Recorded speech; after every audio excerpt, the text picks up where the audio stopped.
Started with 50 summoners, hundreds of group stage matches, 45 single elimination matches. 2 champions arose from those tournaments, all pointing to this moment. 14 summoners fight for the right to be called the VBC's one above all. Welcome to Vega's Battleworld.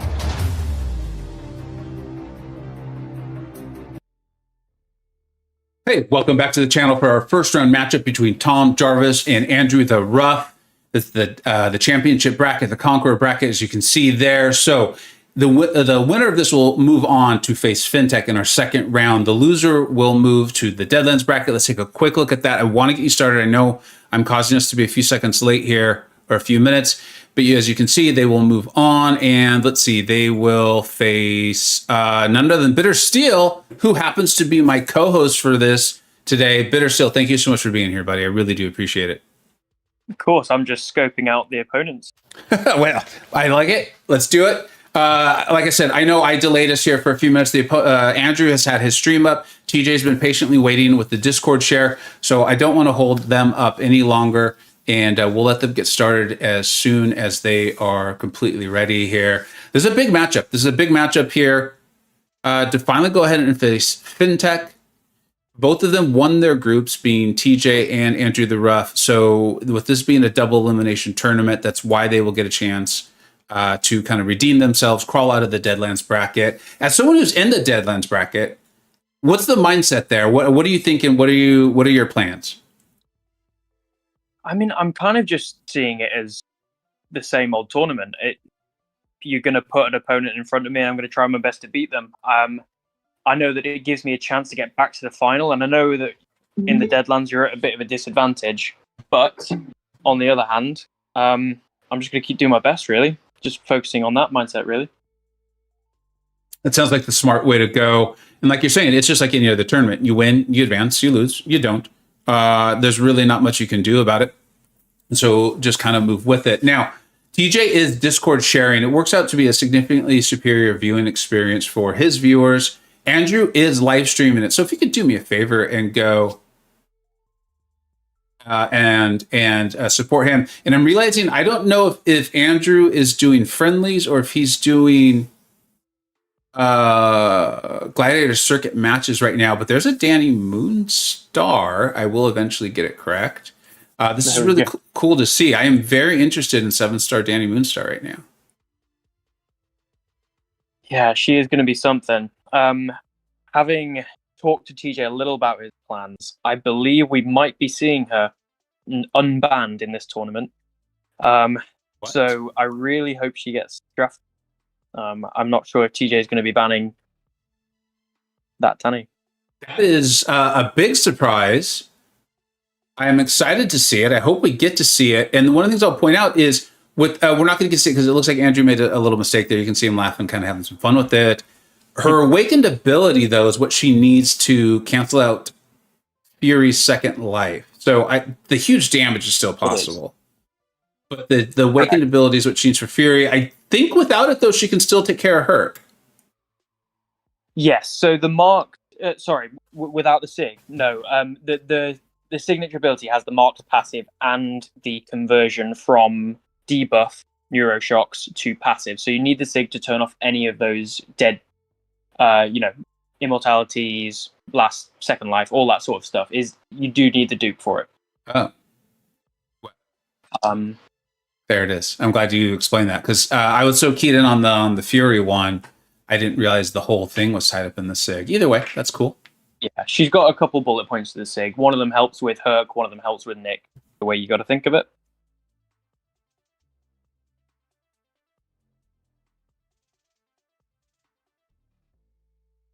All right. I do. But having said that, she does still have the damage to take down BG health pools pretty quickly.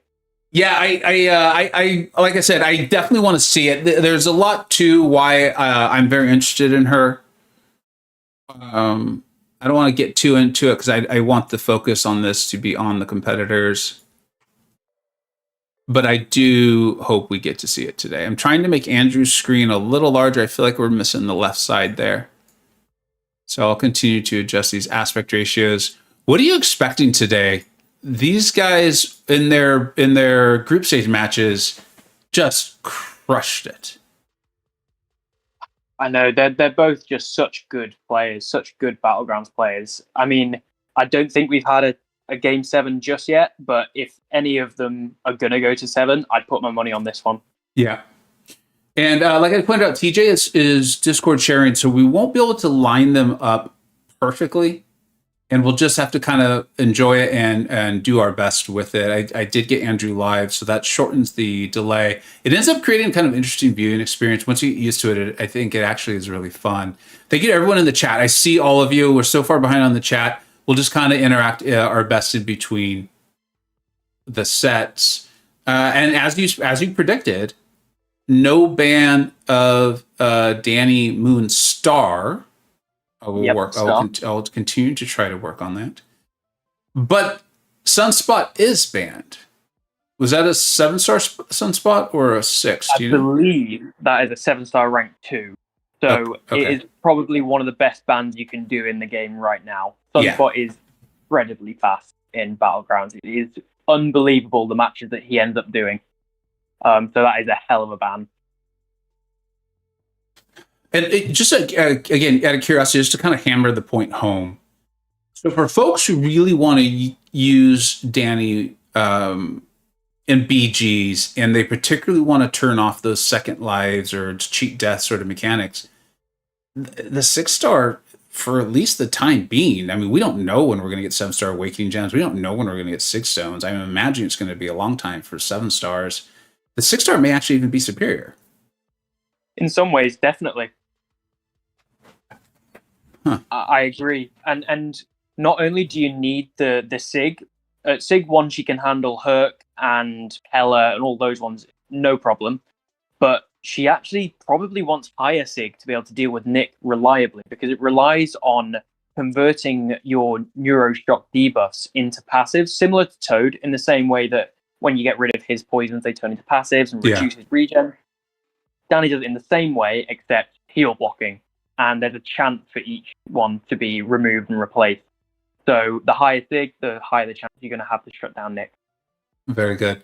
Everyone in the chat, and I appreciate you all being here. I know I normally call you out, but I was the reason this was late, so I wanted to get straight to it. Could you let me know, can you hear Bitter as loudly, volume-wise, as me? Please let me know. I feel like you all would have told me if you can't, but I want to make sure you can hear him. He's dropping a lot of knowledge on for folks here. No? Okay. Audio's good. Okay. Bitter's fine. All people are saying you are fine. I appreciate the compliments. Yeah. Thank you, everybody. They might have been talking about the audio, but I'll take it. They are. Thank you very much, everyone. Tiger versus Future Ant-Man.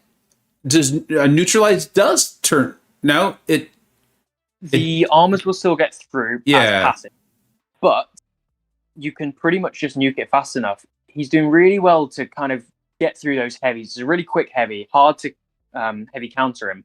But once you get to that special one and start missing that, if you get the spacing right, it can be a very fast fight.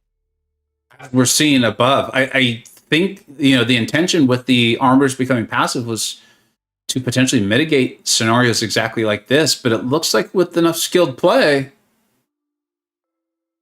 and enough damage, that's what Tiger does. Yeah.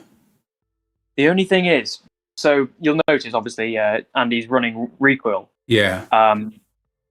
Tiger loses a lot of health from recoil if you don't start to really take it down fast, because you've got no way to deal with those debuffs. Like the usual options for a recoil deck of Kitty, Herc, Omega, they can all deal with the debuffs in different ways. But any other champs, or not any other, but most other champs, don't tend to deal with it quite as well. So Tiger's just taking down health throughout the fight. Well, he managed to do it. Yeah, he played well enough. And I have a feeling that's a phrase we're going to say a lot today. This person played well. This was excellent. Mm-hmm. Agreed. Yeah. And I will point out that there is a Danny on the board. I wonder who we'll see her for. Let's get that Danny. Cool. The interesting thing, too, is like she literally kind of just came into the game today. I mean, I guess technically it was a week ago, but so few people pulled her, although Andrew was one of them. Does anyone really feel confident in dexing all of her specials? I would imagine not. Especially with that special one going unblockable on the final hit. That could really catch you out if you don't know what's going to happen. Yeah. And then here's TJ with his and Yusafa's favorite, Spider Ham. Although we've got Omega Red running the recoil tree. This, I don't know who to favor in this one.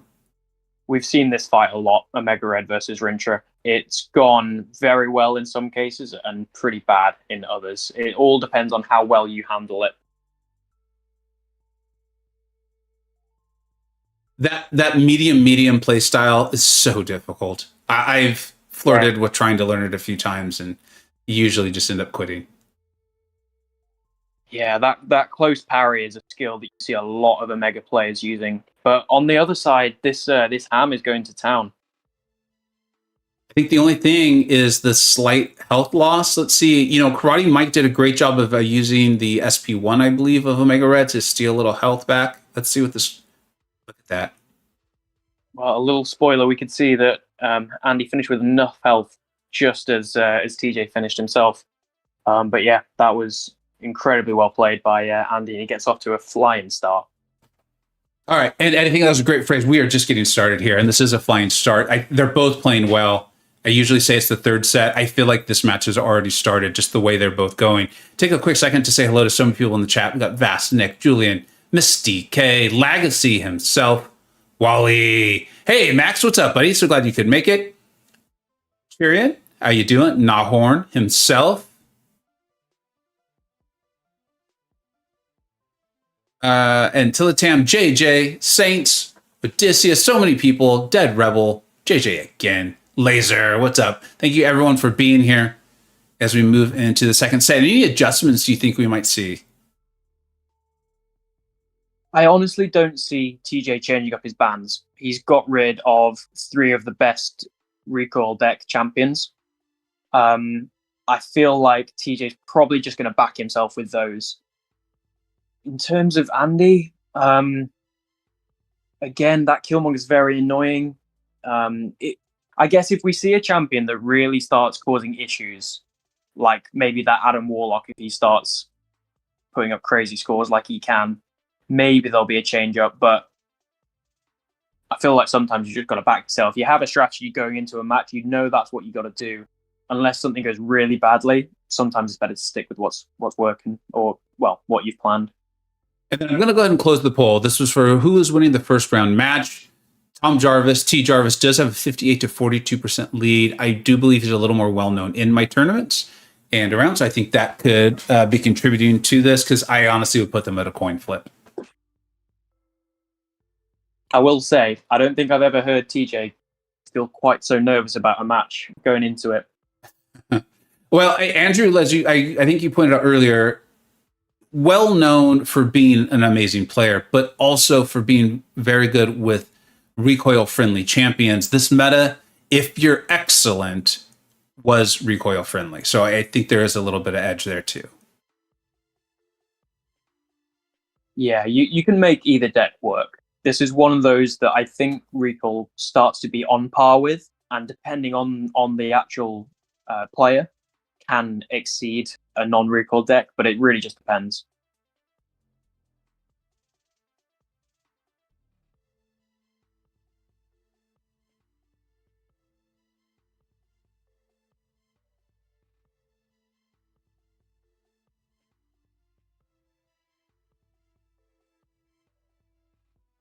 These Archangel fight, almost all of them are, you can do things to improve your performance by taking hits on the block and things like that. But the RNG just, I happened to lose a match last night with just the worst Archangel RNG that we see. And so just, I always watch these to see like how fast is it actually going to go? Because it can go absurdly fast. Yeah, there are little things that you can do to make an Archangel fight go better. I guess the first thing is hope that your opponent's running recoil so that you can actually stick your first parry. But making sure that the opponent doesn't throw specials until you've got a few neuros up can really help by reparrying, because you want to get a fast start and you don't want to waste the duration of your first bleeds, because then, it can really be hard to keep up the tempo.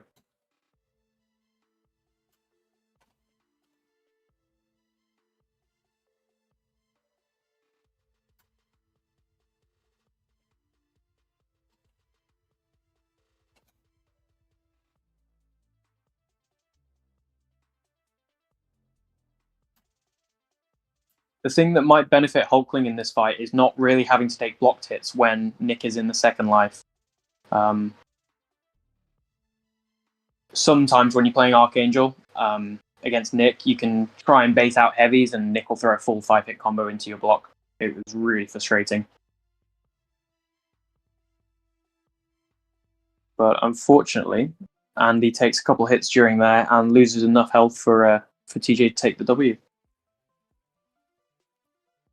Thanks for updating. I was typing a few things, so I appreciate you just fully doing the announcing on that. No, you're good. For those of you who are enjoying the knowledge drops and this delicious sound of this man's voice, I guarantee you the gameplay is somehow even better than the voice. This is Bitter Steel. The link to his channel is in the description. One of the phenomenal competitors in this tournament as well. Teaching us so much about different champions. Has a phenomenal Kate Bishop video amongst a lot of other things for Battlegrounds goodness. Make sure you check out his channel. It's one of my favorites to get better at this game while being entertained. Vega, appreciate that. Absolutely. Now, Dragon Man, TJ's a big fan. Do you think this is a strategic play on his part, or do you think he's expecting to have a shot to win this matchup? It seems a bit more like a strategic throw that you could win if it goes well. The issue with Dragon Man in this meta, he's got no way to really deal with the regen except for just trying to out-damage it, and either of his ways of getting damage involves putting debuffs on the opponent, so he can't avoid masochism either. And he's got that shock. Man, I can't stand that about Doom. Really nice special intercept, though. Well, I guess it didn't fully land, huh? He was just trying to get out of the slap and whatnot.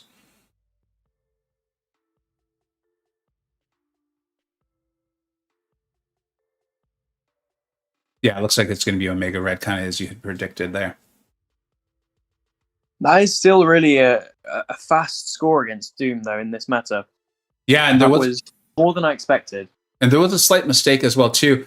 Part of that, you know, everyone, I'm going to be putting out a video probably about an hour after this is done. One of the things I will start to kind of talk about, and I think this is something that we as a community will be fun to talk about, is the 6 or 7 star difference. I don't want to derail this stream and make it about that at all, but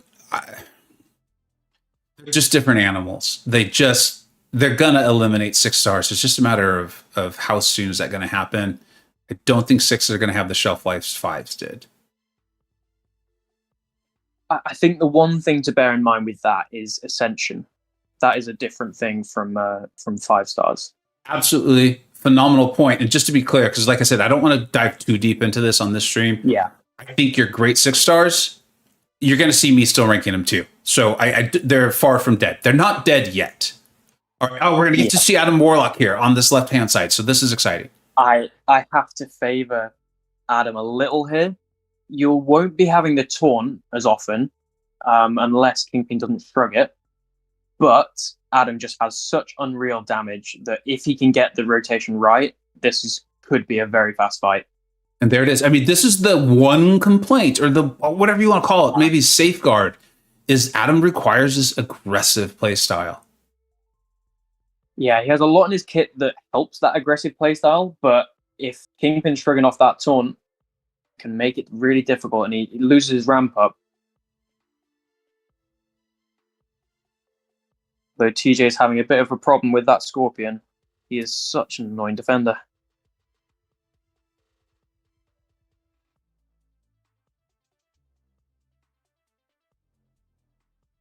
I'm familiar with Adam fights, so I don't know. Should we be expecting a large burst at some point, or is this... If he can get to 40 on that little counter, that Golden Fist counter, it can be really fast. But the issue is getting there, because you saw Kingpin back off a little, and then Adam lost his ramp and had to re-ramp. But here we go. This is where the damage comes in a little more. It's just about enough. Yeah, as I was saying, will there be a big damage? He threw, it looked like maybe an SP2, and there was some big damage. Yeah, it's all about getting to 40 before the opponent backs off.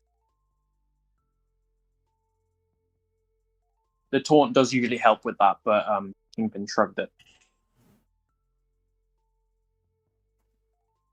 Thank That's you. Andy off to a really good start.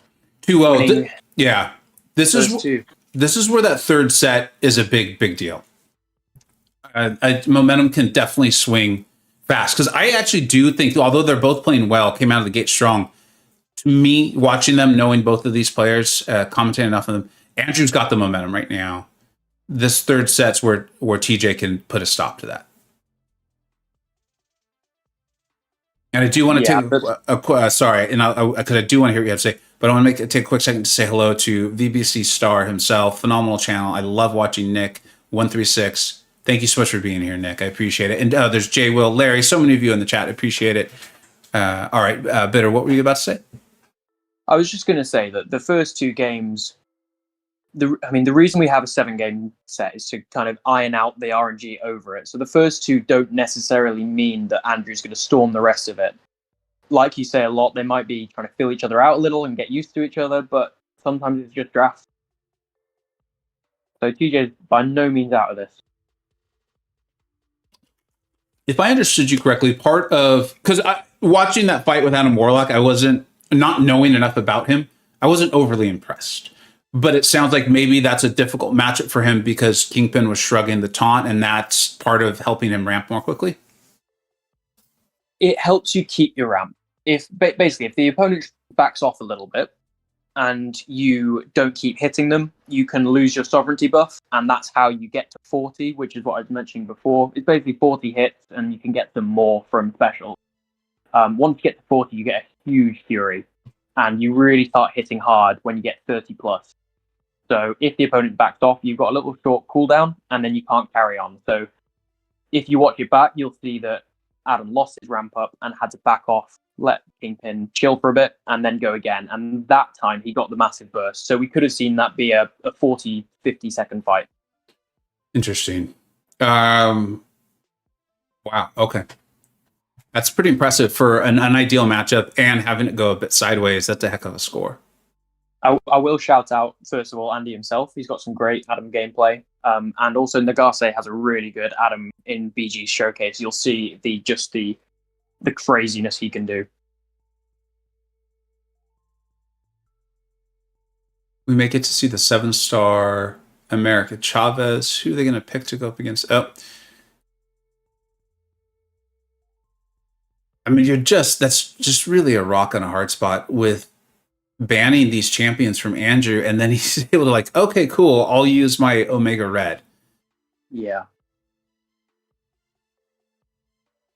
It does really make you feel like you want to ban Omega Red instead of someone else, but you've already banned 3 of the best recoil deck champions. But this definitely seems like a throw from TJ. Yeah, strategic throw. I think that shows a lot of confidence too. He knows he's down 2-0, and he's about to intentionally almost go down 0-1 in this third set. I like it. I like the confident play. He might be able to get a decent score just by using Andy's mastery setup against him and try and bait out a lot of specials. I mean, Jess is going to go unstoppable and be extremely annoying, but there's a chance that TJ can get out of this with a decent score. And if Andy messes up, take advantage of it. But it'll be hard to play.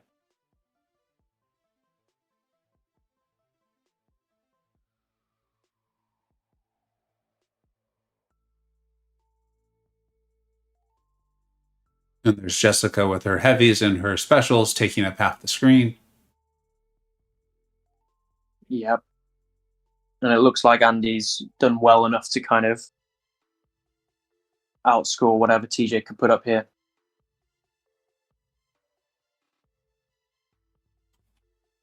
Another thing Andrew's done is, because he did phenomenally. He was in one tournament and qualified for this one. I think you were the only other competitor who did a similar thing. One of the things Andrew's done is I've noticed he's been streaming a lot more lately. In fact, I checked in on his stream last night. It was pretty enjoyable. The show he puts on, Battlegrounds, just kind of learning from him. I do feel like I'm seeing that carry through into this tournament as well. Just the comfort. You can see him. He's even interacting with this chat right now. He's chatting and talking, smiling, that sort of thing. Just that comfort level. And I really do feel like we're seeing that come through. It is something to get used to, because I hadn't really streamed up until just before my first tournament of yours. I think the first match I ever streamed was against TJ in the finals of Ghost Dogs, and it is something to get used to for sure. You got to figure out what's going on in chat. You've got to deal with the pressure of people watching you live. So he's definitely come into his own with that. I want to just looking at the drafts. I do think TJ's in a tough position here. There's a lot of counters for most of his defenders. That's what I was just thinking. The whole thing, and like watching him switch from TJarvis to Longshot. I'm sure there's a reason for it. I want to watch this Longshot versus Doom. I know TJ's a fan of long shots.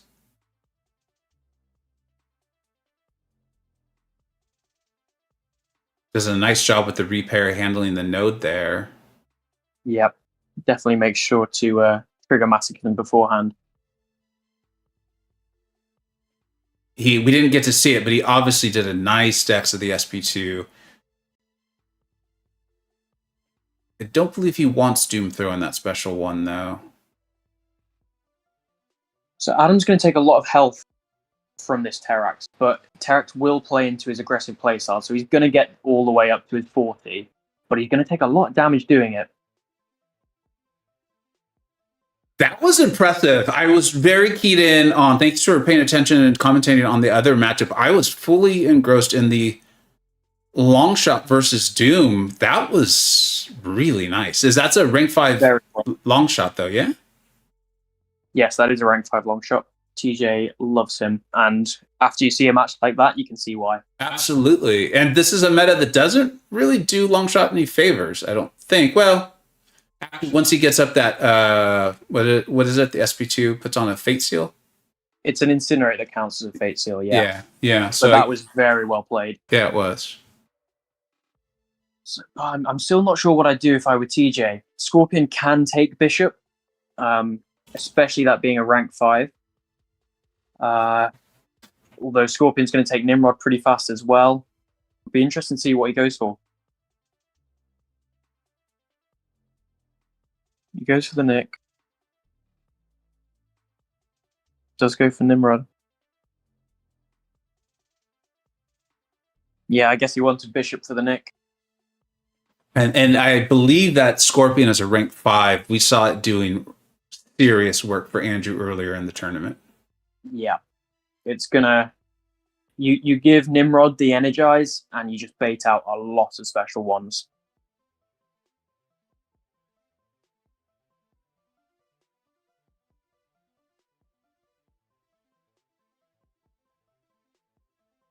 Did TJ just full dex the SP1 of Nick Fury? I didn't see, but he might have done the trick where you take one hit on block and dex out the rest. I think he just did that 2 times in a row. Oh my god. Yeah, that's a very useful one to minimize block damage. If that's what he did. I didn't quite see. Yeah, he did it. I got to see it the second time, so I was watching for it. Oh, and Nick's going passive on him. He's been playing this matchup so well.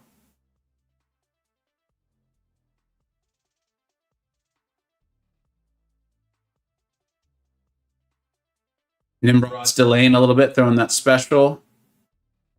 If this kills, TJ's gonna... Ooh, I think TJ just about takes it. Bishop. Wow. That was very, very well done. Stay composed like that. I want to make sure I don't mess this up, because they aren't completely synced up. TJ is streaming on Discord to help us get the best view we possibly can. But the longer this goes, I think TJ just secured it for himself there. Yeah, because TJ's finished 100% health, no chance.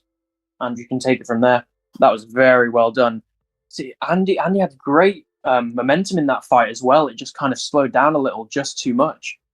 But TJ does very well to take that, because the difference in being 3-0 down instead of 2-1 is monumental. I love, as you all know, I am friends with all of these competitors. I cheer for all of them. I want them to play well. I also want a best of 7, though. I love seeing that for TJ. I love it. I mean, if you have a chance, go back and watch those dexes he was pulling off on the SP1. I believe it's probably what Bitter was saying. You're saying you block the first hit and then dex the rest of them. Wow. Yeah, there's two little bursts of bullets, and if you get the timing down, it's super useful. But someone in chat is calling out that TJ did block the entirety of a special one in the second life, and that was pretty much definitely to get a bunch of prowess just before his L2. So that was very, very well played from TJ. It's no surprise, but strategy was on point. And I gotta say hello again. So many people in the chat. I appreciate you all being here. Say hello to, of course, close friends and VBC stars, Daddy Longlegs and Campo MC. Thanks so much for being here, fellas. Oh, man. All game and the skills are outrageous.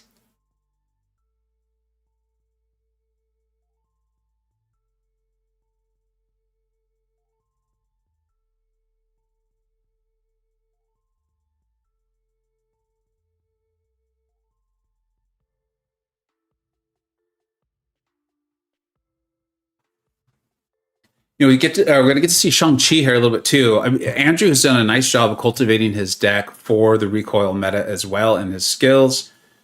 Shang's going to end fights in that first SB2, I would think. Depending on the opponent, Yeah. very likely. Having said that, in the masochism meta, you do have to play him a little different, and that extra healing, if you do trigger it, might end up meaning that you don't quite finish in 1L2. I'd be interested to see. Oh, that's a good point because of the potential debuffs and things like that he's putting on, like the slow or what have you. Okay. So it looks like Sunspot's been left up for TJ, so I'll be very excited to see what he can do. Oh, yeah. Looks like Andy changed it to a spot ban, which is fair enough. TJ's spot is rank 5, one of the best science options in this meta. Incredibly good champion. I mean, it makes sense as like a strategic move. I'm wondering why now, though. Unless I missed something, which there's a chance I did. It's not like Spot's been. We haven't seen Spot. We haven't, so it is an odd choice. You don't often see people ban champions that haven't made an impact on the game so far. Maybe it was one that he was thinking about before, and something in the match has changed his mind, whether that's drafts or, you know, whether he's not been drafting people specifically for a reason. I'd be interested to ask him that. What was the rationale behind it? You know, a couple people in the chat are saying that they believe the game bugged out on him there. Right, that would make sense. Okay. But yeah, because TJ's spot will be high prestige, so that the game does choose the highest ones.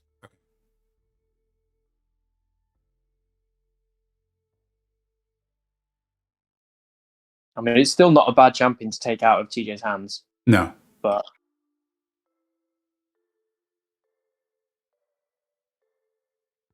so I would probably favor TJ with Scorpion here because, you know, Andy has to deal with 2 lives. Who's going to take some damage from recoil, probably 2 specials, maybe more if something goes wrong. And yeah, he's just eaten a few hits. He will regen a bit back, but maybe not quite enough. I feel like TJ's doing a nice job of playing this very patiently, maybe a little too patiently. We're about Might to find not be out. enough. Let's just see if he has enough health.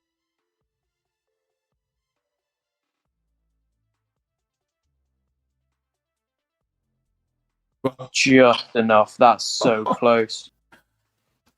This is tough. First of all, the size of that man's biceps. Second of all, I mean, right now, you know, you're up 2-0, and then you lose that third set when you're playing amazingly, and then that right there, you know, let's see how Andrew handles it. Well, I think we might see Sunspot here. TJ doesn't need Sunspot for anyone else. Is his best Doom option. He knows APOC is a tanky defender. Is he going to go for Hood or Sunspot?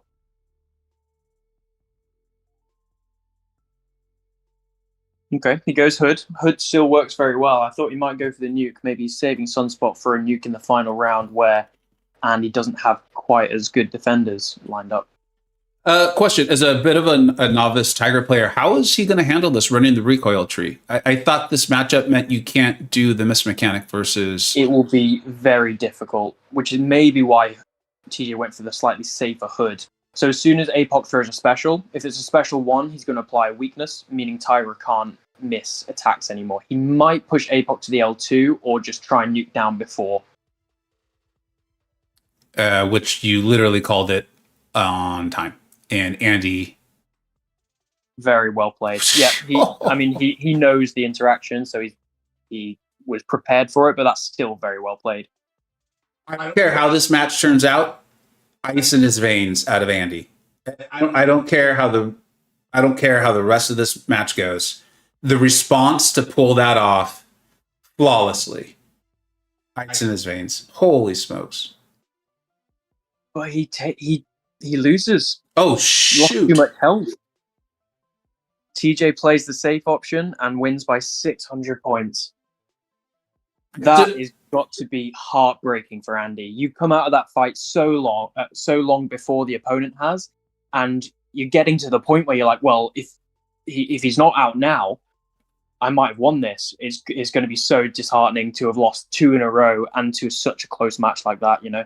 I could not agree more. I did think Andrew was going to win that game, but I'm doubling down on what I said.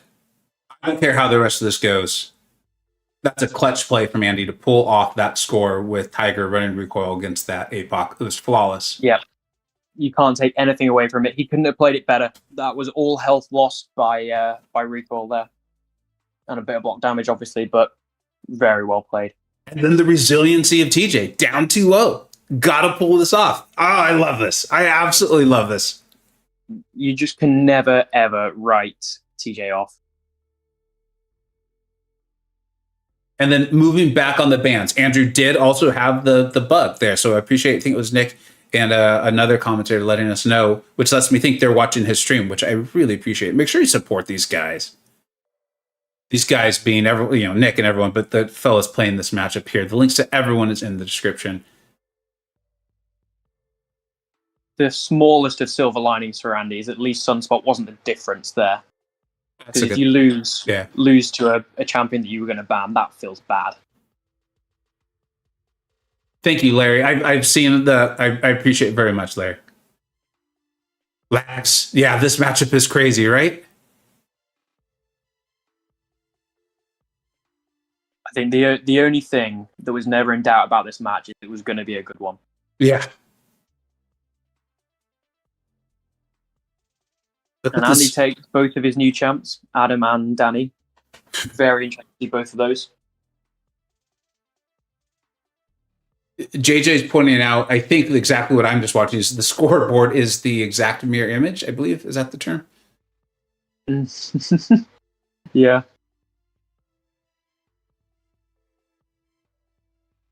I think it's just a bit of a metaphor about how closely tied these two guys are.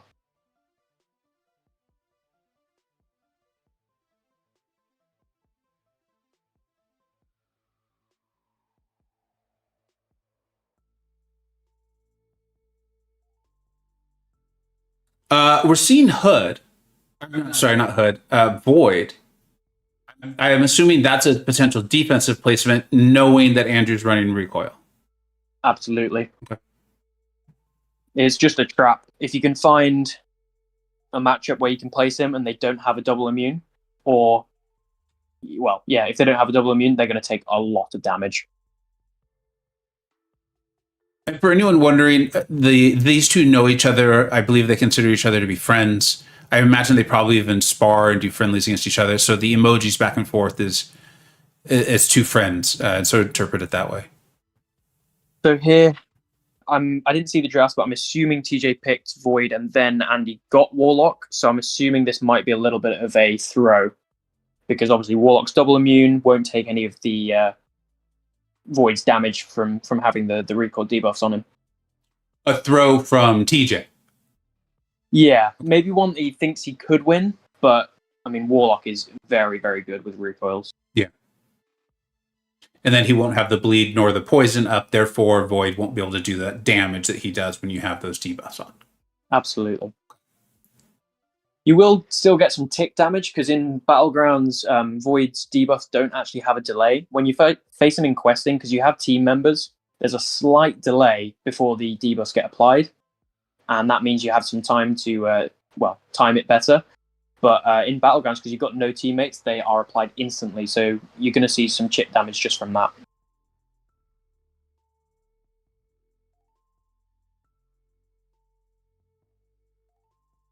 And unfortunately, TJ just gets hit with the Unstoppable. And unless he picks up his pace, he's going to lose his refined form. Yep, just loses it. Luckily, he has enough morph charges where if he throws an L1 now, he can refine immediately by medium, light, medium.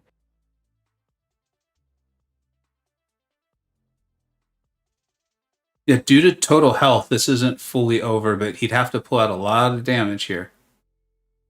Yeah, he'll need to really take Rintra down very fast.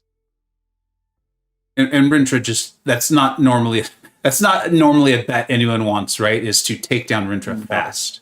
It is not. Oh, and that is so close again. These guys are so evenly matched.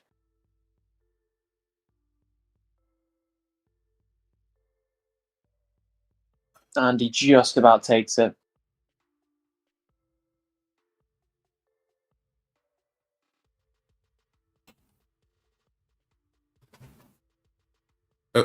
Sorry, I actually did the scoreboard wrong there, fellas.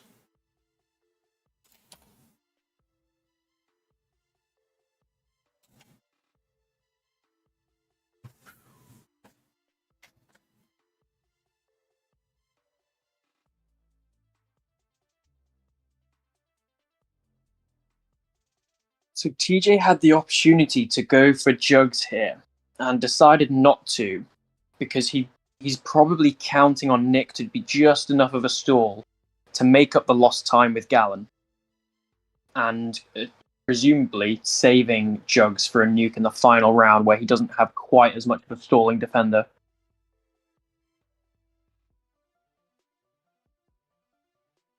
And then since this bishop is unduped, he doesn't have to worry about the unblockable special 2, so that takes away some risk. He still goes for the full dex, though, which is definitely a sign of confidence. Yeah. Then gets caught, though, but... He does. Oh, and that Harvest very nearly takes it down.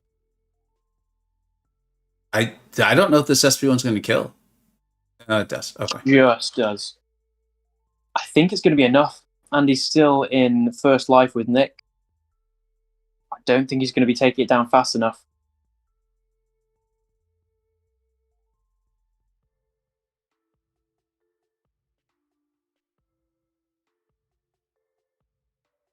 So this final round will be interesting. Does Andy go with Adam Warlock to try and have the new champ factor to try and trip TJ up a little?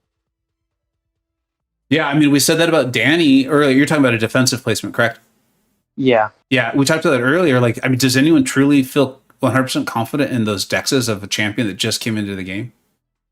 I will be interested to see who he decides to go for, because I'm assuming TJ will be placing Hyperion on defense, though he might go for Hood just because he knows Tiger's going to wreck Hyperion. It's a really tough choice for both of them right now. I'm really not sure what we're going to see.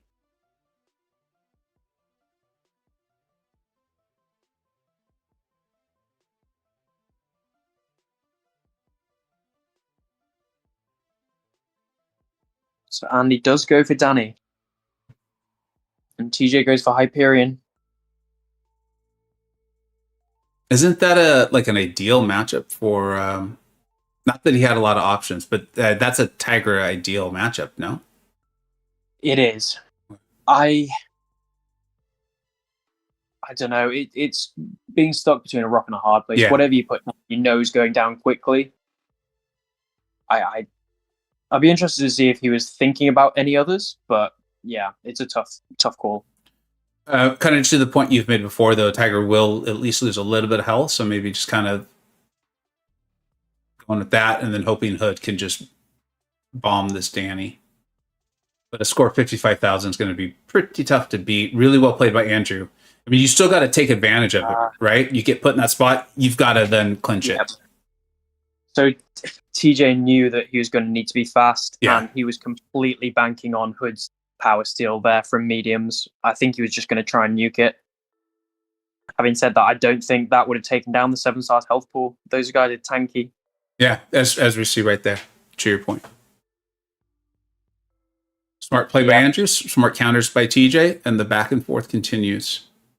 TJ was stuck there a little bit.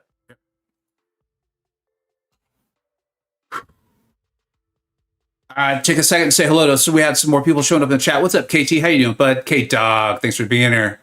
Alaric, Chief. The slightly tough thing for TJ here, though, that was, I believe that was his invite. So having just drawn level, he's now down an invite, and he's going to need to try and draw level by breaking Andy on his own invite now. A bit like breaking serve for folks who enjoy. Okay, I thought that might be where you're headed. Yeah, it really is, because that invite is so much of an advantage. Your opponent has to draft first, you draft last. You can get that one champion, you know, the Mephisto without a counter, the perfect attacker for everyone on their side. And then the placing first and the placing second in the final round can really sometimes swing matches. So it is a big deal. Just a reminder to everyone, I know we continue to have more and more folks show up. Please go ahead and support the competitors. Andrew and TJ's channels are linked in the description. And again, if you're enjoying the sound of this man's voice and the education that he's given us all in this game and BGs, is none other than Bitter Steel, whose channel is also linked in the description. These are 3 of my favorite channels to watch and enjoy as I get better at this game. Highly suggest you check them out. All right, so moving on. Looks like the bands have stayed the same. Andrew's been able to go back to getting rid of that sunspot. So they're confident, they're comfortable. This is just a matter of who's going to be the last person standing.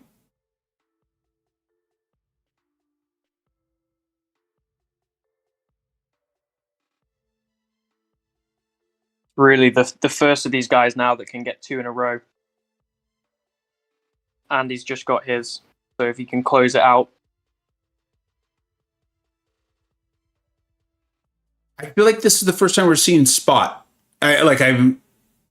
Right? Yes, I think it is. And like I said before, TJ's is rank 5, so that if he gets it right, that is a very quick match. Absolutely. It's just been one of those things where I feel like we're consistently seeing the same champions over and over, as almost as if they're getting the ones they want. But then you see Spot come up and you realize potentially that actually TJ hasn't been getting the ones he wants. I think the other thing with a recoil deck is you do often tend to choose the same champions over and over again, a little bit more than a non-recoil deck. That's just true. Because there are fewer champions that work that way. That's true. Like Omega Red comes up, you're picking him. That's why he's there. Exactly.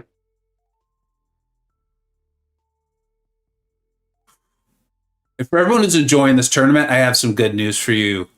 The loser of this match still is alive. They will be moving into the Deadlands bracket and have a chance to get right back up into the other bracket. So no one's going home today. We're going to get to see Danny as a defender. Spot on attack. I want to see that.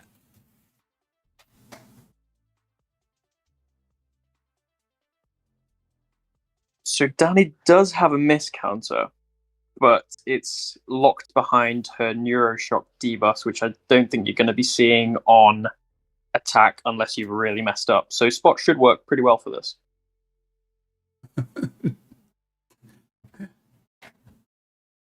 I'm laughing. I'm enjoying the chat right now. That makes one of us. Yeah. you love it. Soak it up. And then just with Spot against 7-stars at the moment, you're really seeing that block pen. I mean, I know he took a hit there, but that was a lot of damage. He seems to have the evade down though, but you're spot on. The pun was intentional.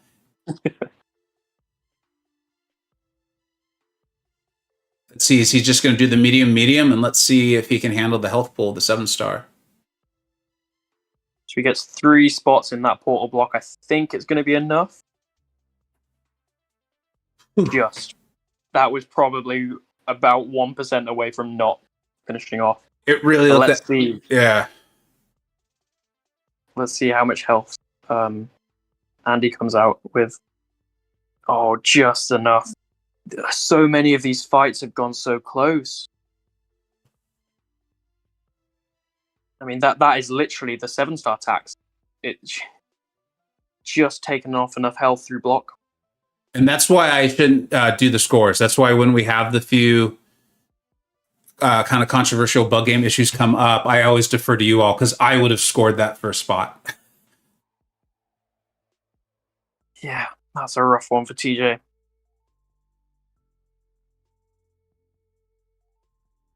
Thank you, Seki. But see, now I'm back enjoying the chat. It's a real darned if you do, darned if you don't situation.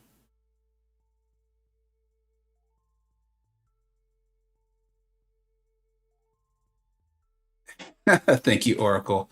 Here we go. I mean, Andrew's got a chance to close this out. He took the lead, the 2-0 lead. TJ comes roaring back.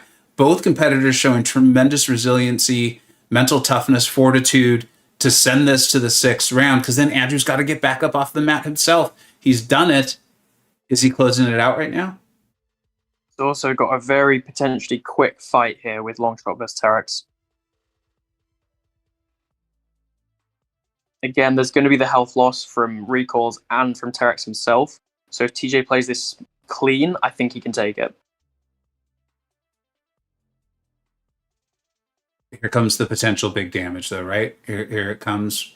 Andrew doesn't build up many bad karma on Terex first, though, which was interesting. Maybe he didn't want to take as much block damage. It just rely on the conversion of the good karma when Pure of Heart expires. But, yeah.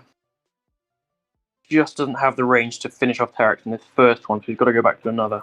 Yeah, and I guess it's not over yet. I shouldn't conclude this. And TJ's lost some health against that Scorpion, so I'm not sure if it's going to be enough.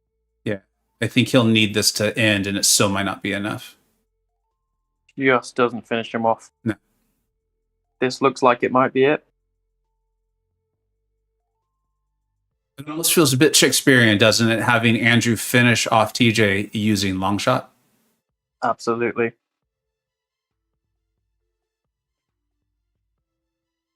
And yeah, Andy takes it. Deservedly so. They both played incredibly, but Andy just about squeezes out the W. Yeah, they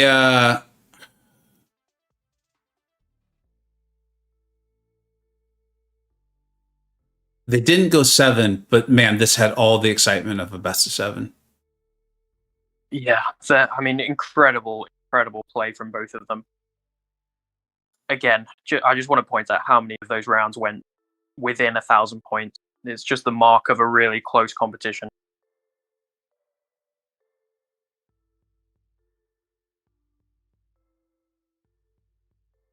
I'm gonna see if TJ is sticking around for a post-match interview. I know he had some things he may have needed to get to, so we'll find out. TJ, are you there, my friend? Yes, yeah, I'm here.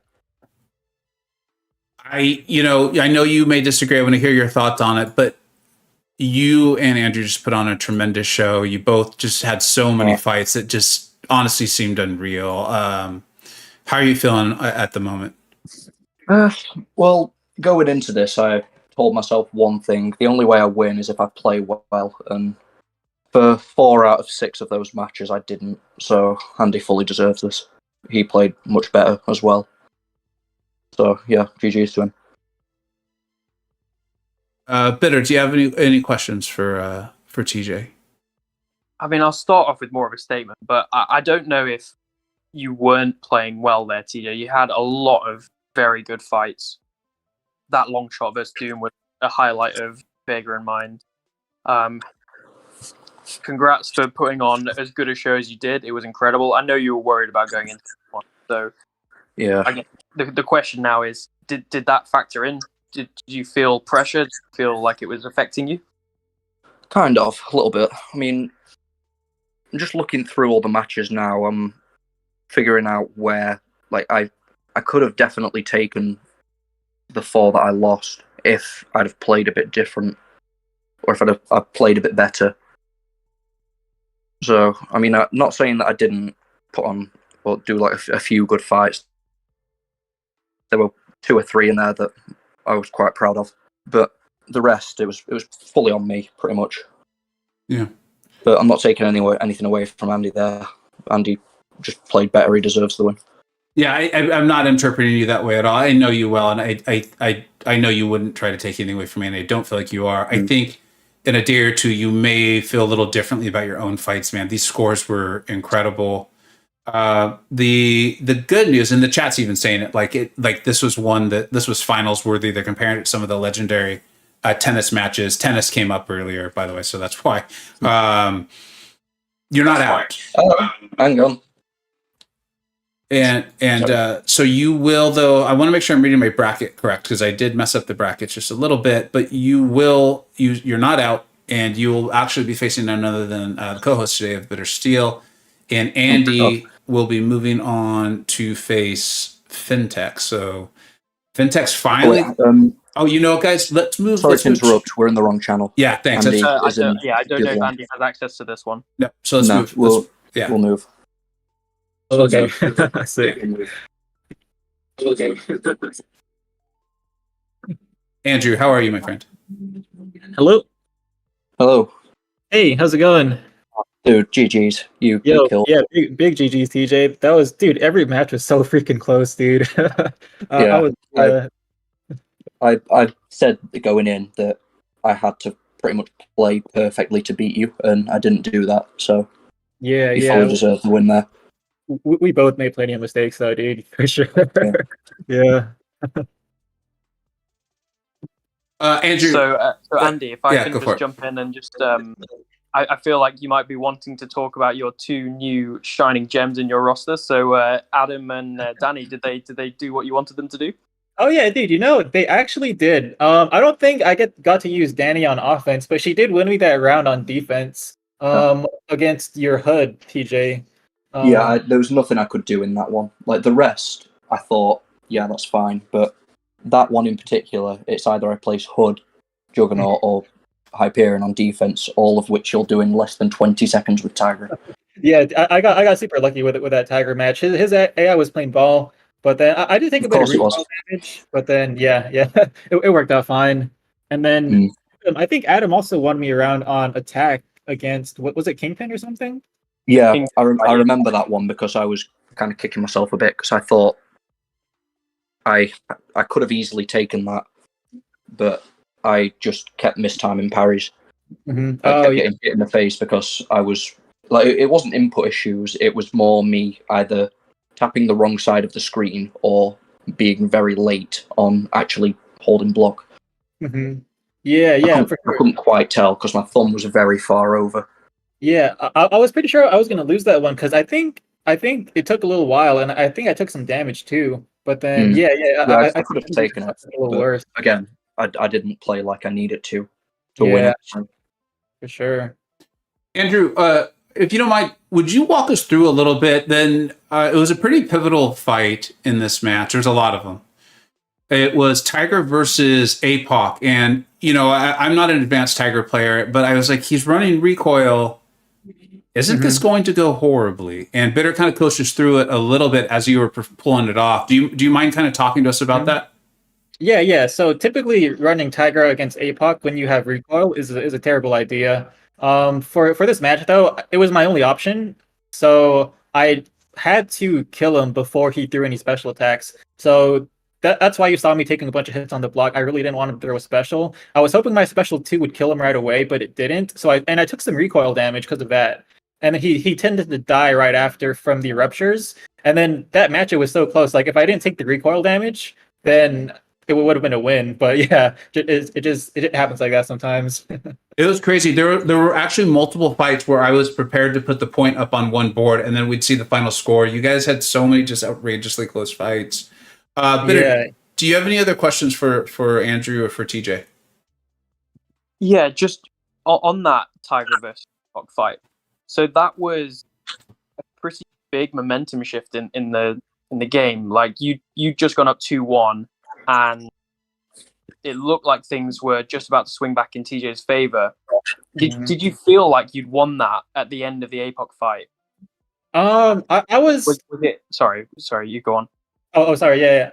I didn't feel like I won like any match unless I finished like with like above like 90% health within like 30 seconds. I never put it like in my mind that I was going to win the match because I know I'm going up against TJ, so he's easily gonna like do like the same time or better as me. So yeah, until I saw the final score, I was never like I'm gonna win this. Was it quite a demoralizing because it had taken so long just because obviously how fast Tiger does it and with the amount of health he'd lost? Mm-hmm. Yeah, I mean a little bit, but it is what it is, man. It's got to keep on pushing. I'd say that Hood fight versus Doom was easily my highlight. It was fantastic. Which fight was that again? Hood versus Doom. Oh, Hood versus that one was actually insane. I thought like I thought it was gonna go well for you because his invisibility is a buff, right? So it like feeds MD, you can get nullified and everything, but you still pulled that. That was crazy. Well, yeah, it was quite proud when seriously well.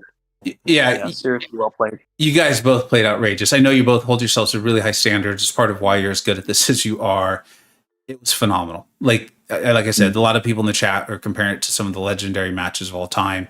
And it was finals worthy. Quite a few people said that. So it feels strange to say it, but honestly, congratulations to you both. Thank you for putting on a phenomenal show. TJ, thank you. You are now in the Deadlands bracket. So that means, one of the last, you're out. You've had a phenomenal season. I look forward to you and Bitter. I know Bitter's on the host, on call, so I'm not going to ask you guys any questions about that. I look forward to that match. I know go ahead. We're all looking forward to that matchup for sure. And then Andrew, you have now obviously advanced. I don't know if you can see on your screen, probably not, but you will be playing FinTech, and we will get to that round, everyone, in early into the next season. I want to give the competitors a little bit of a break. They all are also like in Celestial and things like that. So I want to let them focus on the things they need to focus on there.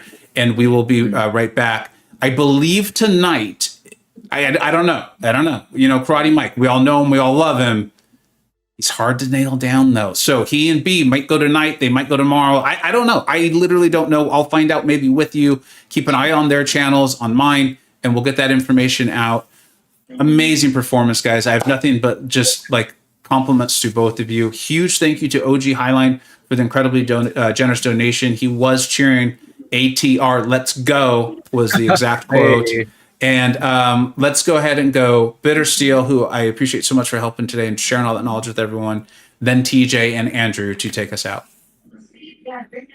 Well, first of all, both of you really well played. Again, there was a fantastic match to commentate and watch over. TJ, I'm going to wish you good luck, but not great luck in your next round. And Andy, best of luck, mate. I hope you're ready for you. Yeah. And cheers, Vega. Was it me next, or Andy? You're up, TJ. Oh, me next. Okay, sweet. Yeah. GG's, Andy. That was absolutely incredible, and it's a bit less of a loss for me because it was to someone who I can call a friend. So it's always nice to see your friends win as well. So I'm proud of you, dude. Well done. Thank you, bro. Yeah. Big GG to you, TJ. That was like one of the closest matches. Like every round was just insanely close. And yes, super glad to be here. Thank you, Vega, for having me, and appreciate you too, Better, for commentating. So yeah, thanks, guys. Take care, everyone. We'll see you really, really soon.